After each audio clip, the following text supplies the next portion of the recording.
प्रबंध आरंभ कर विषयटी अति संक्षिप्त मनोज दास गल्पर दायबद्धतार मात्र 5टी उदाहरण नहीं। प्रथम कथा जे साहित्य सीधा सड़क भाव में कौन परिवर्तन आने ना से केवल संवेदनशीलता या संवेदनशीलता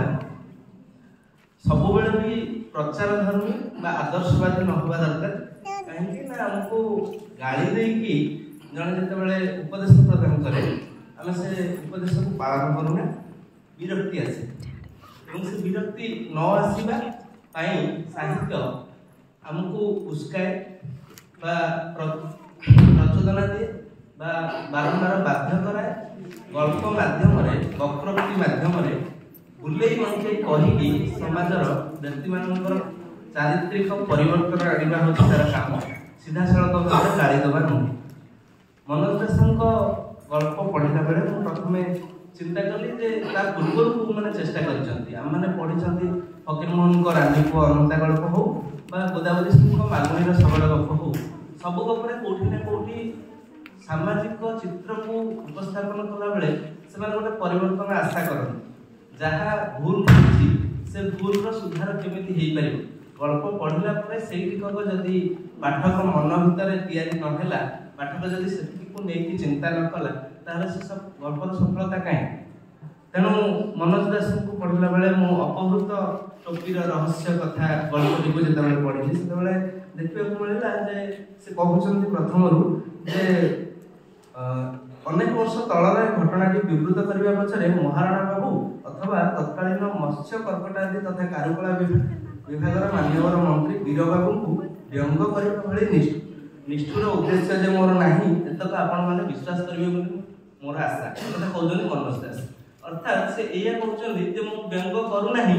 किंतु व्यंग करूछि केमिति करूछि ताकू संपूर्ण गल्पटी पढ़ला परे पाठक ही बुझी पारे जे एई गल्परे मांकड़टी टोपी चोरी करी नबा केवल राजनीतिक व्यंग नुहे ए गपरे उभय खुशामदकारी एवं मंत्री उभय को व्यंग कराई उभय चारित्रिक परिवर्तन पर प्रचेषा रही एतिकी तो दायबद्धता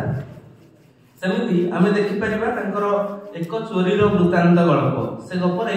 1943 मसीह बालेश्वर अंचल गोटे क्षुधा जनित दुखर कथा अच्छी एवं से दुख भितर बापा पाखु झीटीए बाप घर आसी किसी दिन रहा भितर बापा जमी बिकी प्रतिबदल आनीथिबा चाउल चोरी करी नबार प्रसंग वर्णित जो से आक्रमण शिकार होची गाँ लोक मान द्वारा आक्रमण शिकार होची घटनाक्रम भितर मु आउ दुईटी 3टी गल्प बाबुलपुर षंढ एवं हाँ बाबुलपुर षंढ गल्पटी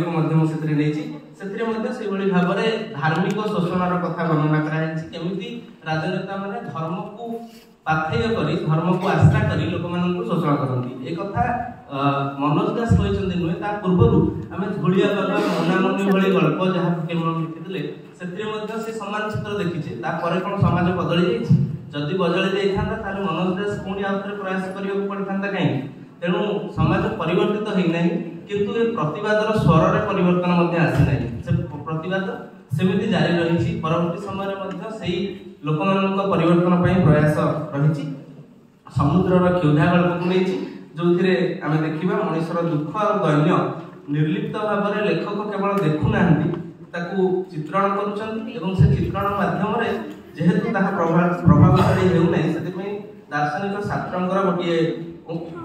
उक्ति को उद्धार कर लेखक एपरी भाव में दुख दारिद्र्य तथा मानवर अत्याचार को चित्रण कर प्रति पाठकर संवेदनशीलता सृष्टि हो यही संवेदनशीलता ही मूल कथा एवं से संवेदनशीलता जदि मनुष्य भितर तैयारी नहला ताहले बोध हुए आम दायबद्ध हो पारे बोली आशा करवा यही अवसर में आरण्यक गल्प को उदाहरण भाव में नहीं गाल्पिक निजे जन सामाजिक प्राणी एवं से समाज भितर रहुची बंचुची एवं समाज समस्या को अनुभव करुची जदि धन्यवाद नमस्कार।